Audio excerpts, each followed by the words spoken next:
embora estejamos subordinados ao tema Não perca o arrebatamento, nesta noite vamos ter aqui um subtema que é o arrebatamento é um tema de esperança. Aleluia. Quando nós pregamos sobre o arrebatamento, a primeira coisa que vem na mente do crente é o medo. O crente, quando olha para a escatologia, quando olha para o livro do Apocalipse, quando olha para os eventos do fim, ele sente medo. Ele treme, ele teme. Existe uma coisa que o crente quer. O crente quer que Jesus venha, mas ao mesmo tempo o crente tem medo que Jesus venha. Aleluia. Então, este crente que tem medo da vinda de Jesus, é importante nesta noite saber que o arrebatamento é um tema de esperança. É preciso que o crente saiba que o arrebatamento é um tema de esperança. Aleluia. Que não é para ter medo, não é para tremer, não é para pensar que a vinda de Jesus é perigosa. É verdade que a Bíblia diz que naquele dia será um dia terrível, não é? Mas será terrível para aqueles que ficarem, porque nós seremos arrebatados. Alguém veio à igreja? Amém. Louvado seja Deus. Então, o arrebatamento é um tema de esperança. Segunda carta de Pedro, no seu capítulo 3, versículo 9. Segunda carta, segundo escreveu o apóstolo Pedro, no capítulo 3, versículo de número 9. Segunda carta de Pedro, capítulo de número 3, versículo de número 9. Capítulo 3, versículo 9. O Senhor não retarda a sua promessa, ainda que alguns a têm por tardia. Mas é longânimo para convosco, não querendo que alguns se percam, senão que todos venham a arrepender-se. Versículo de número 10. Mas o dia do Senhor virá como um ladrão de noite, no qual os céus passarão com grande estrondo, e os elementos ardendo se desfarão, e a terra e as obras que nela há se queimarão. 11. Havendo, pois, de perecer todas as coisas, que pessoas convém ser? Em santo trato e piedade, aguardando e apressando-vos para a vinda de quem? Para a vinda do dia de Deus, em que os céus em fogo se desfarão e os elementos ardendo se fundirão. Mas nós, o quê? Mas nós, o que é que fazemos? E o quê? Que habita o quê? Aleluia! Amém. Pode trazer uma salva de palmas para a glória de Deus. Mais forte para a glória de Deus. Ainda tem que ser mais forte que isso, porque Ele é digno de glória e de honra. Aleluia! Graças a Deus. Querido Deus e Pai Celestial, louvamos o Teu nome. Agradecemos por nos dar a oportunidade de ler a Sua palavra. Obrigado porque a interpretação, o entendimento desta palavra só é possível pela Tua graça e pela unção do Teu Espírito. Pedimos nesta noite que tanto aquele que está neste púlpito pregando e aqueles que estão sentados ouvindo, todos nós sejamos embalados pelo Espírito Santo. Seja Ele orientando-nos para percepção e seja Ele nos capacitando para pregação. Em tudo, Senhor Deus amado, confiamos em Ti, em nome do Senhor Jesus Cristo. Todo aquele que crê, diga amém.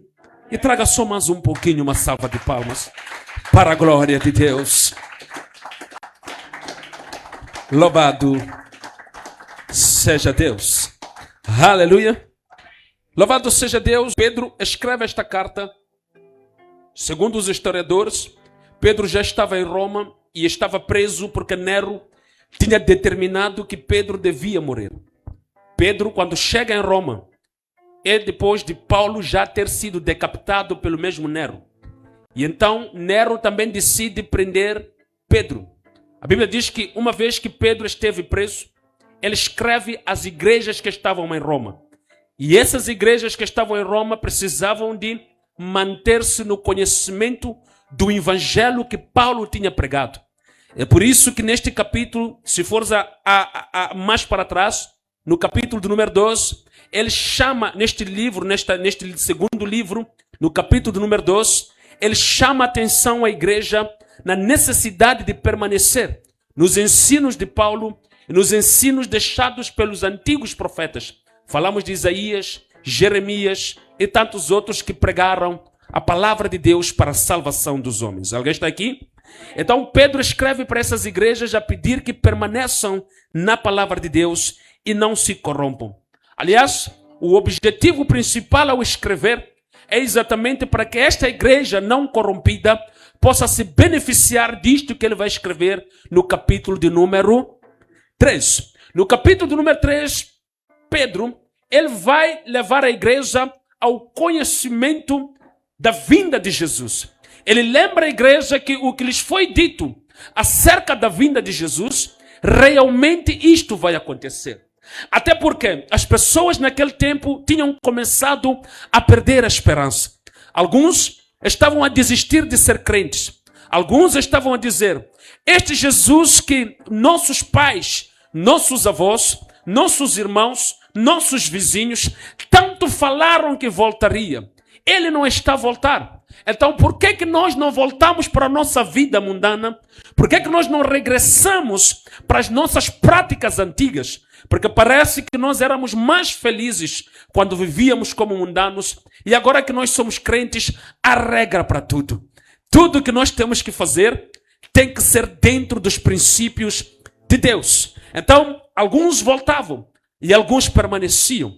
Louva a Deus, porque nesta noite estão aqui também aqueles que querem permanecer para a glória de Deus. Aleluia!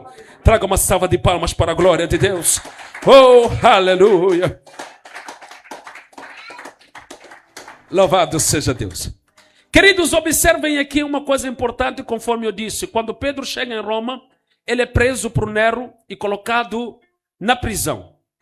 Dias depois, Nero decide tirar Pedro e crucifica Pedro. Pedro, segundo a história, Pedro é crucificado de cabeça para baixo, porque ele disse que não era digno de morrer como Jesus morreu. A Bíblia, ou seja, a história diz que aceitou Pedro morrer daquela forma e o nome do Senhor é glorificado. Porque este mesmo Pedro que foi crucificado da cabeça para baixo, deixou esta passagem que nós lemos hoje, e Deus é fiel em tudo. Aleluia! Então, queridos, observem. Pedro diz para eles que eles não deviam ignorar, né? Uma coisa importante, que para Deus, um dia corresponde a quantos anos? A 1000 anos. E 1000 anos correspondem a quantos dias? A um dia. Porque muitos estavam a perder a esperança, como dissemos. Então era preciso que Pedro lhes dissesse que o dia do Senhor e o tempo para que o Senhor volte não é de acordo com como nós queremos, mas é de acordo com como Ele estabeleceu que seria a sua vinda. A Bíblia diz que ninguém sabe o dia e a hora. Ninguém sabe, mas todos devemos esperar todos os dias e a cada momento, porque Ele há de voltar. Versículo do número 9 que nós lemos aqui, queridos, ele diz que o Senhor não retarda a sua promessa, ainda que alguns a tenham por tardia, mas é longânimo para convosco, querendo que alguns façam o quê? Não se percam, senão que todos venham a arrepender. Por quê? O Senhor poderia ter vindo ontem, poderia ter vindo hoje, é o que Pedro está a dizer. Poderia ter vindo há 10 dias atrás, mas Ele quer que nós nos arrependamos. Ele quer que todos nós possamos estar conscientes do que é que significa realmente ser alguém salvo. Alguém está aqui? Todos nós, cada dia que passa, descobrimos que a nossa conversão é como se ela não estivesse completa. Descobrimos que há resquícios de comportamentos mundanos em nós, de tal sorte que se Jesus tivesse vindo ontem, talvez teríamos ficado. Então, aqui da parte de Jesus, a manifestação da sua misericórdia para que ele não tenha voltado até ontem. Ora, ao amanhecer no dia seguinte e Jesus não tiver vindo, você tem que olhar para si e dizer: Senhor, obrigado por ter tido misericórdia de mim. Talvez se tivesses vindo na tarde de ontem, eu teria ficado. Eu quero que você venha. Por isso, hoje, eu vou me esforçar em viver de acordo com a sua palavra. Aleluia! Alguém está entendendo a mensagem? Não é porque nós entendemos que pecamos contra Ele que não desejamos que Ele volte. Não, não é isso. O que estamos a dizer é que a causa dele não ter vindo ontem pode ter sido o teu pecado cometido ontem. É o que Pedro está a dizer. Quer que nós nos arrependamos, quer que a gente se aperfeiçoe, quer que a gente entenda por que está no Evangelho. Porque há muitos crentes que estão no Evangelho, mas não entendem o que é o Evangelho. Há muito crente que vem à igreja, que diz que segue Jesus, mas não entende nada de Jesus. Não entende nada de céu, não entende nada do reino dos céus, não entende nada de Deus. Como assim, pastor? Carrega a Bíblia, vem à igreja, ouve pregação, mas continua a viver como se nunca tivesse ouvido falar de Deus. E Jesus olha para essa pessoa e percebe que essa pessoa precisa de uma chance. Precisa de entender por que ele é crente. Ah, pastor, então significa que eu posso ficar mais 50 dias sem entender? Jesus não há de vir até... Não é isso que estamos a dizer. Estamos a dizer que quem entende sobre misericórdia do que todos nós é Jesus. Ele sabe até que ponto ele pode estender a misericórdia sobre aquele que não quis o entender ontem. Ele sabe até quando a sua paciência e misericórdia vai se estender sobre aquele que ontem o rejeitou, sobre aquele que ontem, mesmo sendo crente, negou a sua palavra. Ele sabe até quando estender a sua misericórdia, mas chegará o dia em que mesmo que aquele que não quer se arrepender queira permanecer sem se arrepender, ele vai ter que tocar a trombeta. Aleluia, na igreja. Ele não vai continuar só porque alguém não quer se arrepender. Não há de continuar sem vir só porque alguém não quer se arrepender. Não é isso que estamos a dizer. Estamos a dizer que é a paciência. Mas todos nós sabemos que toda paciência tem... Não, ainda está fraco. Então, tem... É o que ele está a dizer aqui. Ainda não veio até hoje porque quer que vocês se arrependam.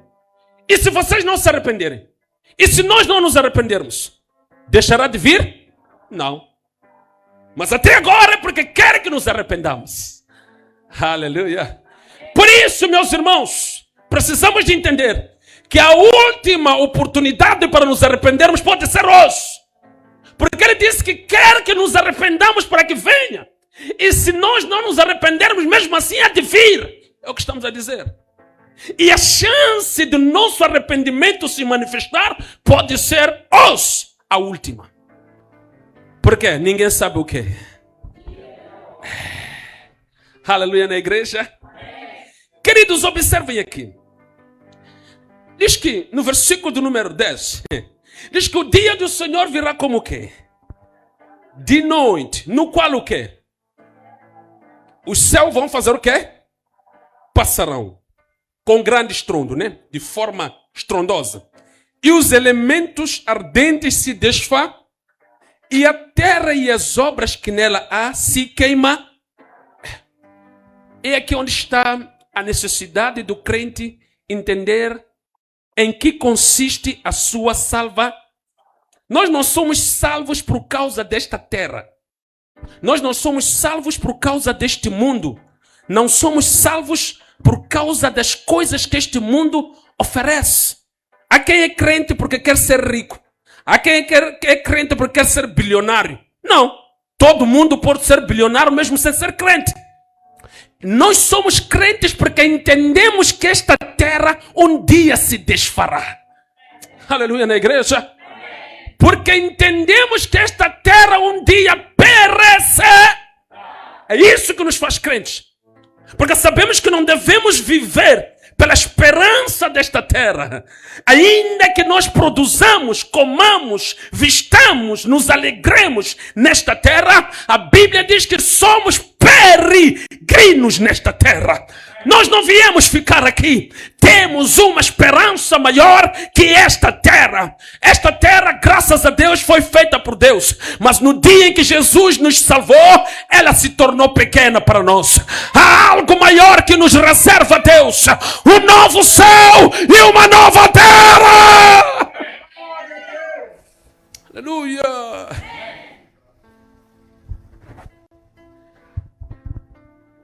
Tudo se desfará. Tudo se queimará. Diz que, veja só o versículo 11. Se vocês já sabem. Diga comigo, se vocês já sabem. Diga comigo, se nós já sabemos. Diga comigo, se eu já sei. Ah, que lindo. Sabes o quê? Que estas coisas. Se você já sabe de todas essas. Quais coisas? Que estão no versículo quê? No versículo 10. Que são? Tudo há de passar. Você já sabe disso. Você já sabe que o mundo será desfeito. Que os céus que você vê serão desfeitos. Que as riquezas que você tanto adora ao ponto de deixar Deus por causa delas também serão desfeitas. Que a beleza que você... Quer dizer... Há quem faz culto à beleza, nem quer saber de louvar a Deus porque quer ser bonito. Quer dizer, há de passar isso aí. Aleluia na igreja. Tá vendo aquele irmão que quando chega na igreja,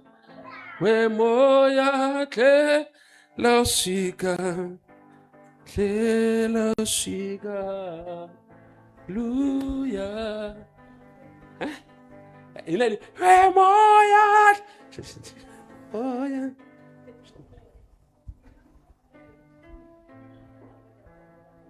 Aleluia. Não é isso? Estava a cantar um hino ali que tocou o coração da irmã. Já que a maquiagem não pode se estragar. Deixa as lágrimas rolarem. E adore a Deus. Aleluia. Então, a um nível, é verdade que estou a dar exemplos tão simples e pequenos que não têm grande relevância, mas eu estou a tentar te levar a um extremo em que você percebe que há coisas que nós fazemos na vida que substituem a glória de Deus. E essas coisas vão passar, meus irmãos. É isto que Pedro está a dizer aqui. Está a dizer que sabendo vocês que tudo isso vai passar. Nós estamos a dizer que não é para pôr maquiagem. Não estamos a dizer que não é para ficar bonito, não estamos a dizer que não é para ter estilo, não estamos a dizer que não é para ficar rico, não é para ter carros, aviões, mas não pode isso não pode te convencer. O jovem rico chegou para Jesus e disse: Jesus, eu quero te seguir. Jesus disse: queres me seguir? Ele disse: sim, eu quero te seguir. Jesus disse que pega tudo que tens, vende e dá aos pobres. Perceba isso, Jesus não queria a pobreza daquele jovem. E Jesus não estava a dizer que para me seguir tens que ser pobre. Porque existiam mulheres muito ricas que seguiram Jesus. Sabiam disso? Em Lucas, a Bíblia diz que no capítulo 8, pode ler em casa, haviam lá mulheres, não sei se acho que era da família da linhagem de Herodes, que patrocinou o ministério de Jesus para ajudar nas suas cruzadas por onde ele andava. Haviam pessoas que davam e ajudavam o ministério de Jesus. E ricos e tinham dinheiro. Alguém está aqui na igreja? Então, observa isto aqui. Não estamos a dizer aqui que Jesus só quer seguidores que são pobres. E Jesus não é apologista de que quem ele segue tem que ser pobre. Não é isso. Porque a riqueza é fruto do trabalho.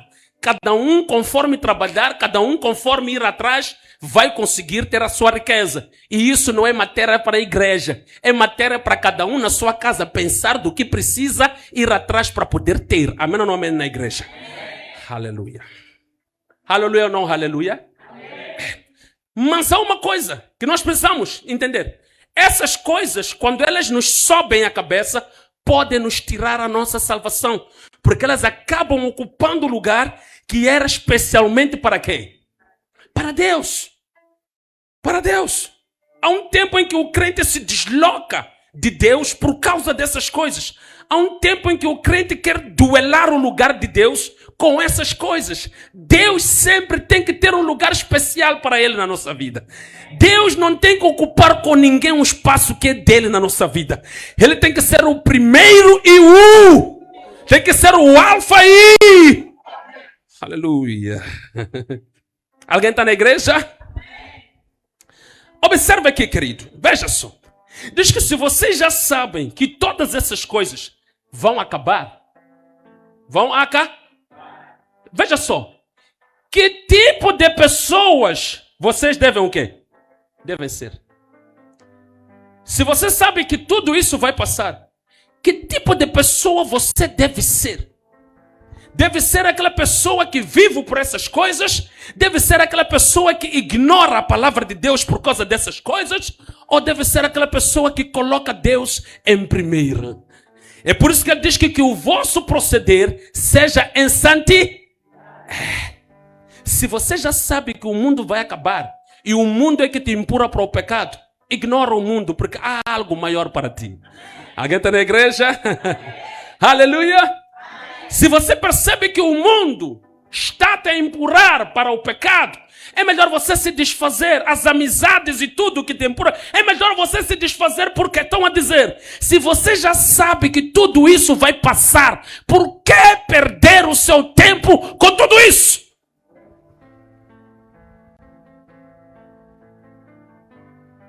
Por quê? É preciso concentrar-se em Deus. É preciso colocar Deus em primeiro. É preciso, nas amizades, em convívios, em tudo, sempre colocar Deus em primeiro. Porque aquilo que você vai trocar por Deus vai passar. Mas o único que vai permanecer para sempre é Deus. Alguém pode aplaudir a Jesus aqui na igreja? Oh, meu Deus! Aleluia! Queridos, dando uma continuada aqui, veja só o que ele diz. Diz... Importa que o vosso trato seja em santidade. Ok. Para quê? Aguardando e o quê?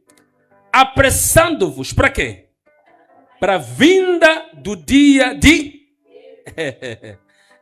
Nesse dia, o que é que vai acontecer? O fogo se desfará. E o quê? Ardendo-se. Esse dia... haverá fogo para destruir todas essas coisas que você se apega a elas. Serão todas elas destruídas. Mas, veja só, essas coisas são destruídas. Mas nós fazemos o quê? Fazemos o quê? O quê? Em que o quê? Está a dizer que se você já sabe que isso vai ser destruído, o que é que você deve aguardar? Observe, vamos lá organizar desta forma. Um pai que vive numa região onde ele sabe que normalmente aquela zona há ventania, né? A soprar. E normalmente ele sempre vai perder, quando ele planta as suas hortaliças, não sei o quê, vão ser destruídas pelo vento. Mas este mesmo pai tem uma promessa de ter um novo terreno, numa região onde não há vendaval. E ele tem sementes lá dentro. Ele sabe que haverá um dia em que hão de vir lhe buscar ali, com alguém que lhe prometeu, para uma zona onde não há vendaval. Mas ele decide levar aquelas sementes, no lugar dele guardar, e fazer o quê?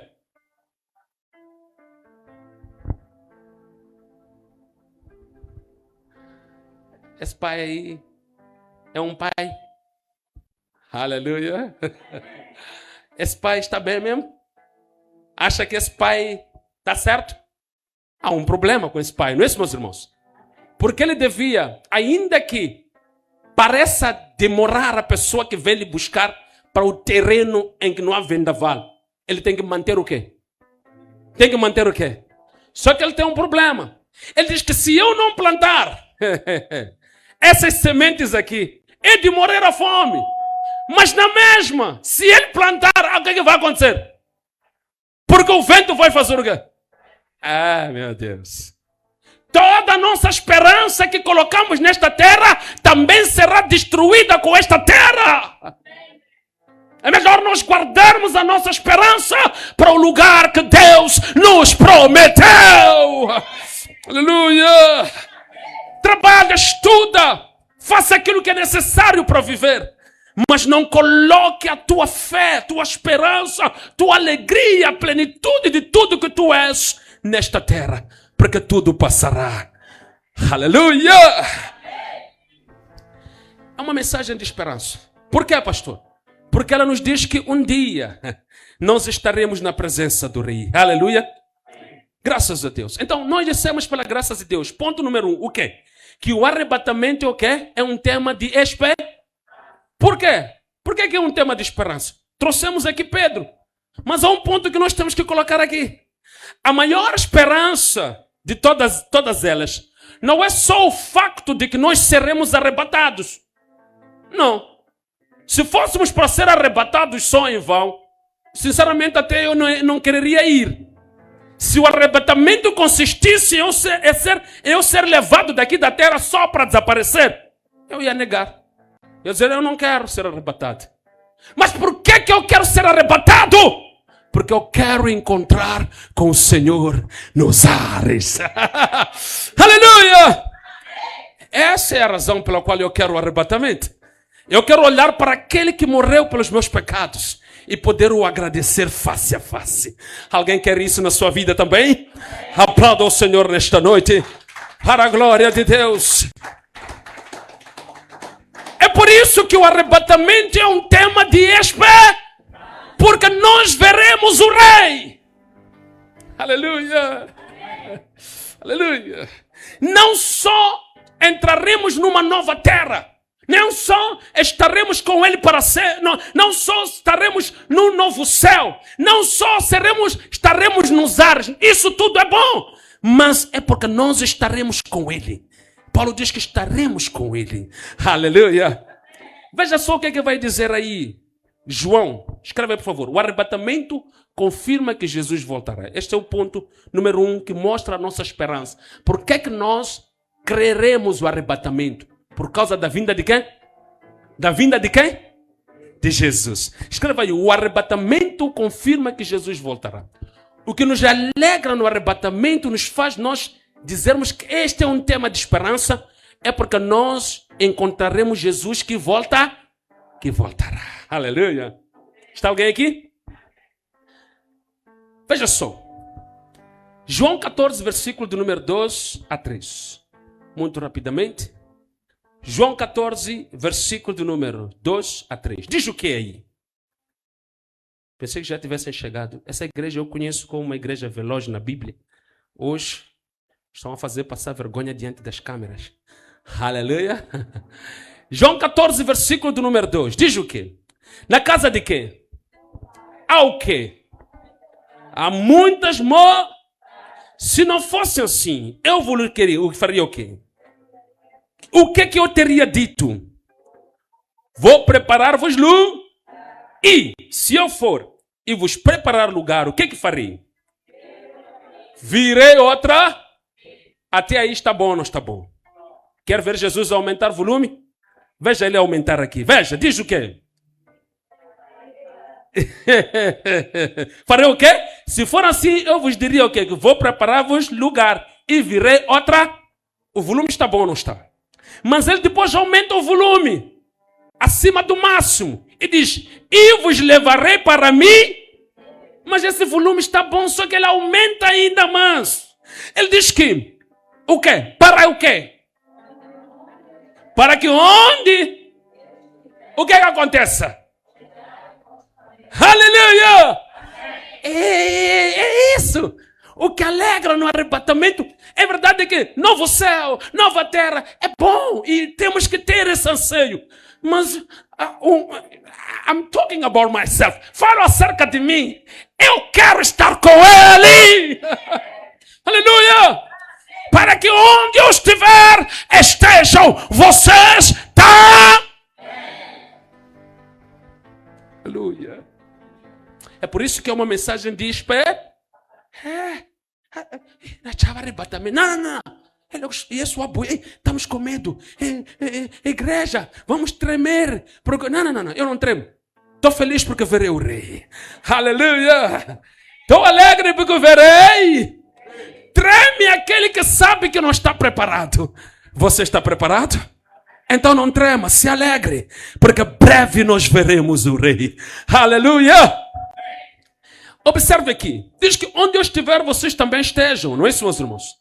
Então, veja só aqui no Atos 1, versículo de número 11. Adicione aí na tua agenda os versículos, por favor. Vais usar para a meditação. No Atos 1, versículo 11. Vamos ouvir o que é que dizem esses anjos aqui quando Jesus sobe. O que é que eles dizem aqui? 1, versículo 11. Diz o quê? Os quais lhe disseram o quê? Varões galileus, por quê? Por que estás olhando para onde? Porque eles, quando Jesus ascende aos céus, quando Jesus subiu aos céus, eles continuaram assim maravilhados. Uau! E o mestre foi. E então os anjos disseram para ele: ei, varões, por que ainda continuam a olhar para o céu? Por quê? Este quem? Que fez o quê? Esse Jesus que dentre vós foi recebido aonde? Aonde? O que acontecerá? O que? Aleluia! Arrebatamento. O arrebatamento anima por causa disso. Porque Ele há de vir. E nós estaremos com Ele. Aquele que subiu também vai descer para nos encontrar. Alguém está na igreja? Alguém tem alegria nisso? Eu estou a sentir a igreja estranhar. Jesus vem, meus irmãos. Verdade ou não? Aleluia! Essa mensagem é uma mensagem para levantar o crente, meus irmãos. Aleluia! Essa mensagem é para fazer o crente ficar todos 32 fazendo o quê? Saírem. Alguém vai dizer: pastor, eu já não tenho 32. Sinto muito. Aleluia. Pastor, eu já agora só fiquei com 25. Tira 25. Ninguém há de rir aqui, né? A pastora, eu só fiquei com 20. Não tem problema. Só ficaram 2, pastor. Não tem problema. Vamos louvar a Deus mesmo assim. Aleluia. Porque aqui na igreja não há diferença. Aquele que tem 35 não é diferente daquele que só tem 2. Em Cristo somos um só. Aleluia. Amém ou não, meus irmãos? Estou a mentir? O amor é para isso. O amor é para encobrir todas as coisas. Excepto o pecado. Aleluia. Mas se o meu irmão está numa circunstância que eu olho para ele e digo: não, mas meu irmão só tem 2 dentes. Vou deixar de lhe abraçar, me sentir igual a ele. Não. Somos iguais. Aleluia. Porque somos irmãos. Amém ou não, amém?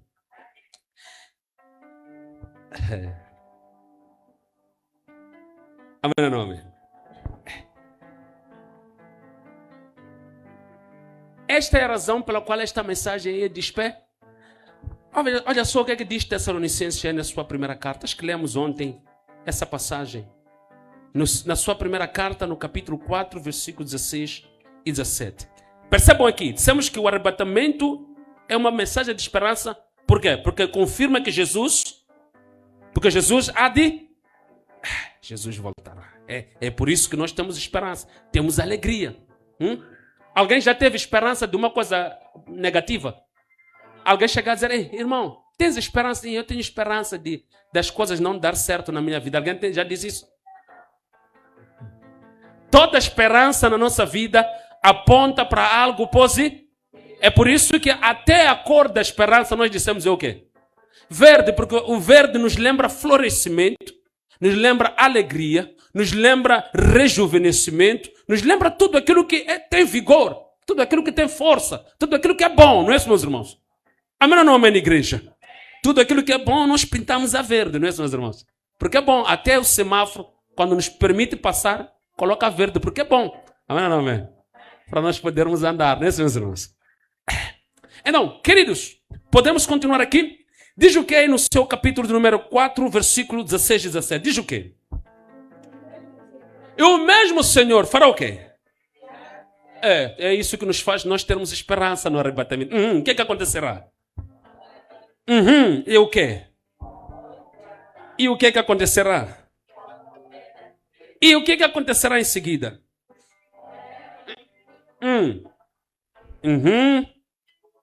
Depois nós, que o quê? Faremos o quê? Para quê? Juntamente com eles para quê? Nas nuvens. Para fazer o quê?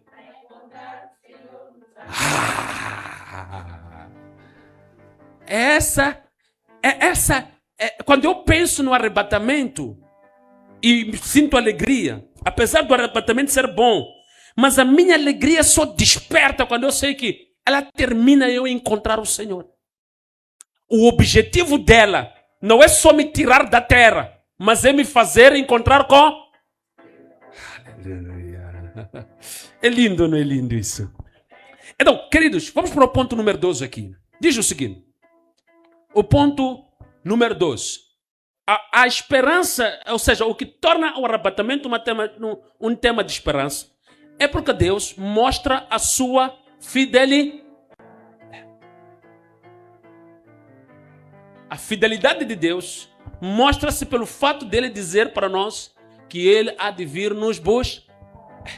Imagina alguém que sai, vai embora e diz, Salani.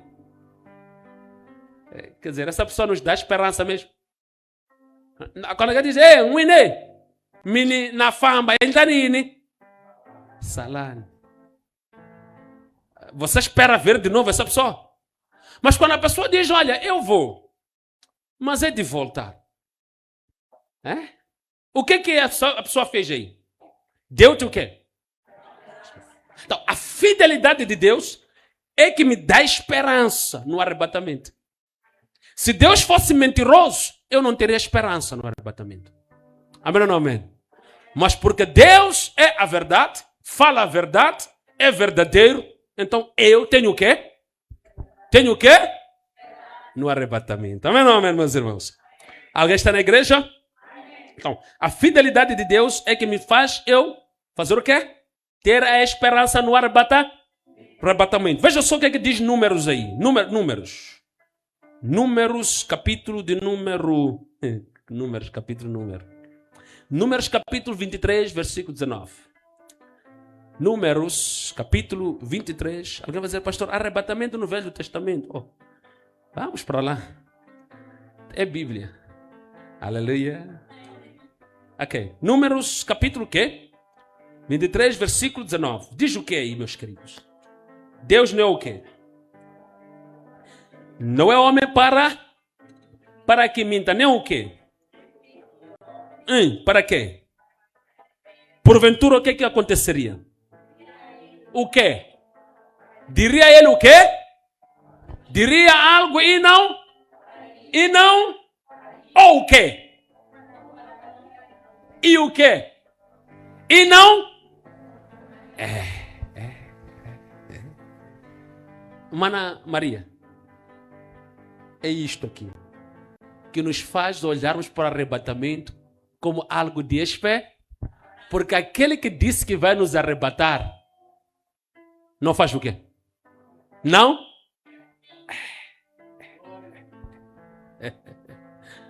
Emília, já passam 2.000 anos, não mente!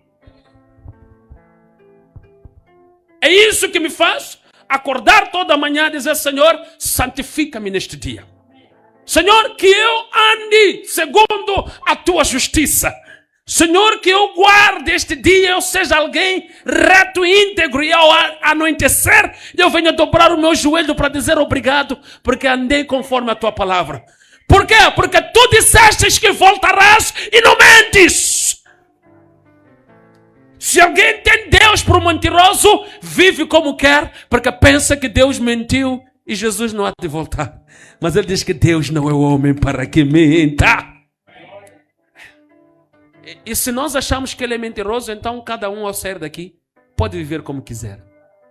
Mas se Deus não mente, então nós saímos daqui nesta noite vivendo por esta esperança do arrebatamento. Aleluia. Alguém entende que Deus não mente aqui? E alguém vai viver entendendo que Deus não mente aqui? Alguém vai viver com confiança e esperança naquele que não mente aqui? Aleluia. Alguém quer isso na sua vida? No seu dia a dia, onde você estiver, por onde você andar, não importam as circunstâncias, lembre-se que aquele que prometeu voltar, não mentiu. Ele há de voltar. Coloque-se de pé, estaremos orando na presença de Deus. Aleluia. Aleluia. Aleluia. Aleluia.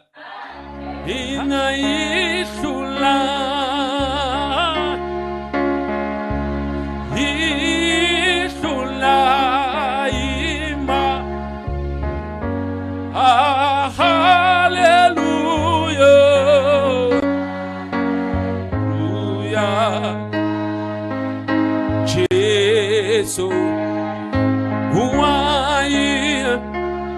Yahweh Kesa, Yahweh Kesa, Aleluia,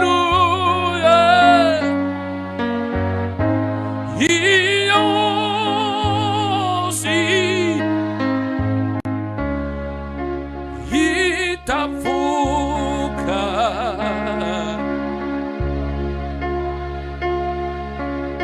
Itatsama na Yesuya Mushuli Kamena Muntahe. Levanta pouco a sua voz. Se cho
esta canção diz na munka itsakile shijowo shihelile hikolaka Yesu kambe siku rin'wana hi ta tshama tilweni.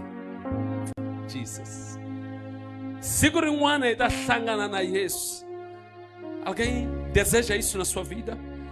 Eu queria te convidar hoje a ir diante deles e dizer: Senhor, eu tenho esperança no arrebatamento. Eu acredito que o arrebatamento é real. E quero dedicar toda a minha vida de hoje em diante para aquele grande dia, Senhor. Fale com Ele nesta noite.